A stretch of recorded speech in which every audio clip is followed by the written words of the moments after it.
కాదన్నారు కాబట్టి మీ పని మీరు చేయండి సార్. మరి ఇంకా ఎంత మీరు చేయండి చెప్తాం సార్. అంటే ఇక్కడ ఉన్నటువంటి ప్రజలకైతే సార్ చేయండి సార్, పర్వాలేదు సార్, చేయండి సార్. మాకు ప్రజలకు మంచి జరగడానికి మీరు ఒక కేసు కాదు 100 కేసులు కట్టినా పర్వాలేదు.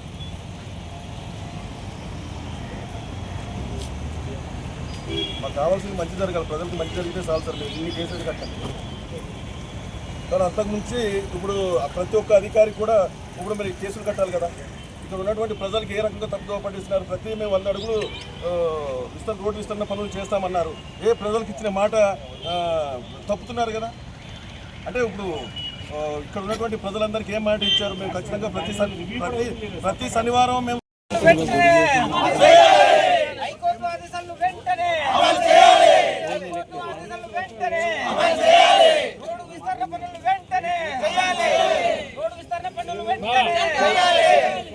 ప్రభుత్వం యొక్క మొండి వైఖరి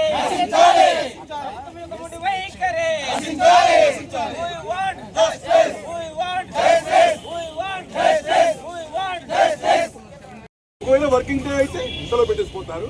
ఈ సెలవులు అంటే మాత్రం హాయిగా ప్రశాంతంగా ఉంటారు. ఇక్కడ ఉన్నటువంటి ప్రజాప్రతినిధులుగా మేము ఏం చేస్తున్నట్టు? మేము ఏం చేయాలా? మా పని మేము చేసుకోవద్దా?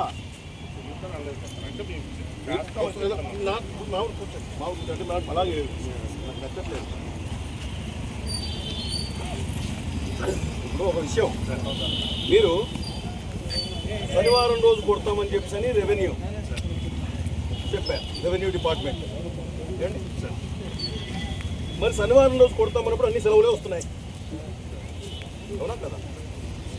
వర్కింగ్ డేలు 2 ఉంటే అందులో ఒకటి యోగా దినోత్సవము, రెండోదేమో సీఎం ప్రోగ్రామ్ అని 2 శనివారాలు పోయింది. మొత్తం 8 వారాల్లో మొత్తం పాడేరు కంప్లీట్ చేస్తామని చెప్పారు. ఇప్పుడు వరకు ఎన్ని శనివారాలు అయ్యాయి? 6 శనివారాలు అయ్యాయి. వాటిని ఇదే మాట చెప్పారు. ఏం జరుగుతుందండి అసలు? కాదు, మీరు ప్రజలకి ఏదైనా మాట ఇస్తే మాకు బక్రీదని ఈదని అదని చెప్పి మమ్మల్ని ఎందుకు ఇలా అవమానపరుస్తున్నారు? మేము ఇక్కడ మాకు వ్యక్తిగత స్వార్థం లేదండి. ప్రజల కోరిక మేరకు, ప్రజాభీష్టం మేరకు ఎవరైతే రోడ్డు వెడల్పు కావాలని కోరుతున్నారు ప్రజలందరూ కూడా, ట్రాఫిక్ అంతరాయం కలుగుతుంది, అది పోలీసు వారికి తెలుసు. ఇక్కడ మీరే చెప్పారు, మీ ప్రకారమే హైకోర్టు ఉత్తర్వుల ప్రకారమే ఎక్కడైతే మాకు ఎలా ఉందంటే ఇక్కడ ఉన్న ప్రజలు కూడా అంటే ఇక్కడ రోడ్డు విస్తరణ పనులు ఆపడానికే ఆ రోజు సీఎం ప్రోగ్రామ్ అని చెప్పేసి అబద్ధాలు చెప్పేదని అడుగుతున్నారు. మరి కేసులు అవ్వచ్చు సార్. ఇక్కడ ఉన్న ప్రజలకి రకరకాల భిన్నాభిప్రాయాలు, భిన్న ఆలోచనలు ఉంటాయి కదా. రకరకాల ఆలోచనలు, అందరూ ఆలోచనలు ఒకలా ఉండదు. కానీ ఇక్కడ ఉన్నటువంటి అధికారులందరూ కూడా ఇక్కడ మా గిరిజన ప్రాంత ప్రజానికానికి తప్పుదో సార్ 8 శనివారాలు రోడ్డు విస్తరణ పనులు చేస్తామన్నారు సార్.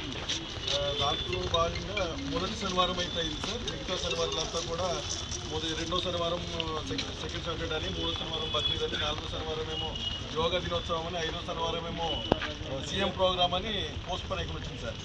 ఇది వర్కింగ్ డే కదా సార్. ఈ సాటర్డే చేపట్టాలనేది ఇవాళ రివ్యూ చేయడం జరిగింది. ఇవాళ ఆల్ తహసీల్దార్స్కి మళ్ళీ ఇన్స్ట్రక్షన్ ఇచ్చారు.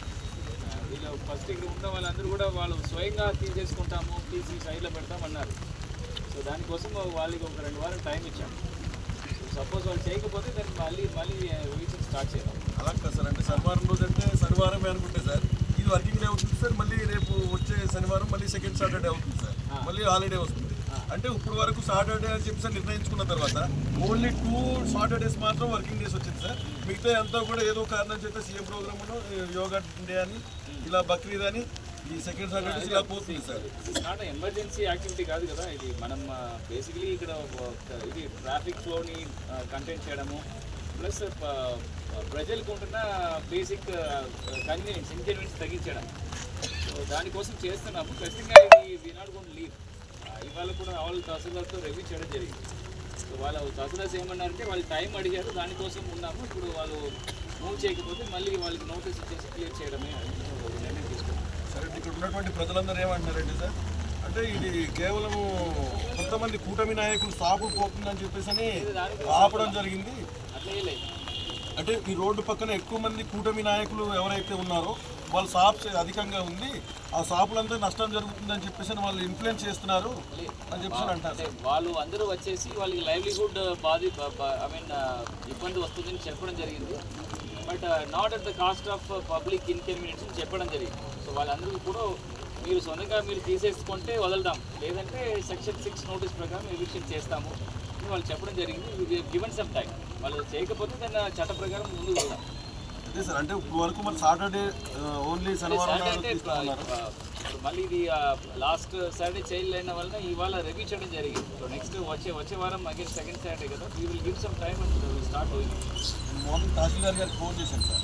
అంటే ఆ తహసీల్దార్ గారు ఏం సమాధానం చెప్తారంటే, ముందు ఫోన్ చేసినప్పుడు సరే సెకండ్ సాటర్డే అంటారు, సెకండ్ సాటర్డే రైట్ ఈరోజు సెకండ్ సాటర్డే కదా, మరి నెక్స్ట్ ఏంటి ఫర్దర్గా మీరు ఏం వెళ్తున్నారని చెప్పేసారంటే నెక్స్ట్ మండే చేస్తామని చెప్పేసి చెప్పారు సార్. అప్పుడు సిఐ గారు ఉన్నారు. ఆ తర్వాత సపరేట్గా ఇవాళ రివ్యూ చేయడం జరిగింది. సో వాళ్ళు కూడా ఇప్పుడు మళ్ళీ again Panchayati Raj, police and revenue మరొకసారి ఇప్పుడు ఎవరెవరు అగైన్ ఎన్క్రోచ్ చేసిన వాళ్ళతో ఇప్పుడు మళ్ళీ మీటింగ్ పెడతారు, పెట్టేసి వీళ్ళు స్టార్ట్ ద ప్రాసెస్. సార్ మీరు కరెక్ట్గా సోమవారం రోజు కొడతారా, మంగళవారం రోజు కొడతారా, లేదంటే వరుసగా వర్కింగ్ డే నాడు కొడతారో స్పష్టమైన హామీ ఇచ్చేస్తే సార్ మేము మండే జరిగే మీటింగ్ వాళ్ళందరితో పిలిపించి మీటింగ్ పెడతాం. మీరు కూడా మీటింగ్ రండి, ఓకే? వచ్చేసి అక్కడ ఉన్న పబ్లిక్ మీద ఏమేమి ఇన్సెన్మెంట్స్ ఉందని చెప్పండి. సో వాళ్ళు ఒప్పుకొని వాళ్ళు స్వయంగా తీసేసుకుంటే మనం కొనడానికి వీల్లేదు, అక్కర్లేదు. లేదు వాళ్ళు చేయకపోతే మనం ముందుకు వెళ్దాం చట్ట ప్రకారం. సార్ ఇక్కడ చూడండి సార్, ఇప్పుడు చాలా ఇబ్బంది పడుతున్నారు. ఎక్కడైనా ఒక షాపుకి వెళ్ళినప్పుడు కనీసం వెహికల్ ఒక 10 నిమిషాలు ఆపడానికి కూడా అవకాశం లేదు. మీరు ధర్నాలు స్టార్ట్ చేయడానికి ముందే ఇది జిల్లా అడ్మినిస్ట్రేషన్ గుర్తించి ఇనిషియేట్ చేశాం. ఓకే, ఇప్పుడు ఇది ఆగినది వివిధ అక్కడ హ్యూమానిటేరియన్ గ్రౌండ్స్లో ఆగడం జరిగింది. అది కన్సిడరేషన్ తీసేసుకొని ఖచ్చితంగా చట్ట ప్రకారం ముందుకు వెళ్దాం. ఓకే, మీరు కూడా మండే రోజు మీరు కూడా కమిటీ మీటింగ్ మీరు కూడా అటెండ్ అవ్వండి. మీ ఇష్యూస్ కూడా చెక్ చేయండి. ఆల్ స్టేక్ హోల్డర్స్ పిలుస్తున్నారు సబ్ కలెక్టర్, అందరితో మీటింగ్ కూడా మీరు కూడా అటెండ్ చేయండి, సరేనా? ఖచ్చితంగా సార్. కానీ ఇప్పుడు వరుసగా ఇప్పుడు వాళ్ళు నోటీస్ ఇచ్చే 6A నోటీస్ ఇస్తామని చెప్పారు సార్. 6A తర్వాత మీరు ఇచ్చిన తర్వాత ఇప్పుడు ఏదైతే ఈ షాప్స్ కొట్టారో వెంటనే అది అయ్యి ఉంటే బాగుండేది సార్. ఇప్పుడు ప్రజలందరూ కూడా దానివల్ల మళ్ళీ ఇప్పుడు ఈ మీటింగ్ పెడుతున్నాం. అంటే మనం ఇది ఒక డెమాన్స్ట్రేటివ్ ఎఫెక్ట్గా చేసాము. బట్ వాళ్ళు అందరూ కూడా వచ్చేసి నాకు ఇది ఫిర్యాదు ఇచ్చారు, మా స్వయంగా తీసేస్తామని. దానికోసం ఆగాము. ఇప్పుడు వాళ్ళు చేయకపోతే then we have to take care. ఇక్కడ ఏముందంటే సార్, ఖచ్చితంగా పొలిటికల్ ఇన్ఫ్లుయెన్స్ చేస్తున్నారు అని చెప్పేసి ప్రజలందరూ అనుకుంటున్నారు సార్. ప్రజలందరూ నాకు చెప్పడంతో నేను ఈ కార్యక్రమానికి పొలిటికల్ ఇన్ఫ్లుయెన్సెస్ అంటే ఖచ్చితంగా ఎవరికైనా లైవ్లీహుడ్ అంటే ఎవరో ఒక నాయకులకు వెళ్తారు. సో వాళ్ళందరూ తీసుకువచ్చారు, బట్ ఇది పొలిటికల్గా ఏమీ లేదు. ఓన్లీ ఒక మానవ దృక్పథంతో హాల్ చేయడం జరిగింది. ఓకే, మళ్ళీ వాళ్ళకి టైం ఇచ్చాము, వాళ్ళు చేయకపోతే చట్టపరంగా ముందుకు వెళ్ళడం. దీంట్లో there is no political involvement ఏమీ లేదు. ఇక్కడ మేము కూడా అంటే పొలిటికల్గా ఏం ఆలోచించట్లేదు, కానీ ఇక్కడ ఉన్నటువంటి ప్రజలు కోరుకున్నటువంటి పాడేరు పట్టణం అభివృద్ధి, అలాగే రోడ్డు విస్తరణ అయితే ఖచ్చితంగా ట్రాఫిక్ కానీ అభివృద్ధి ఖచ్చితంగా జరుగుతుంది. ఇక్కడ ప్రజలకు కావాల్సిన అన్ని సువిధాలు, ఇక్కడ సైడ్ డ్రైన్స్ కానీ రోడ్ ఎక్స్పాన్షన్స్ కానీ ఖచ్చితంగా జరుగుతున్నాయి. గవర్నమెంట్ కూడా చాలా పాజిటివ్గా ఉంటుంది.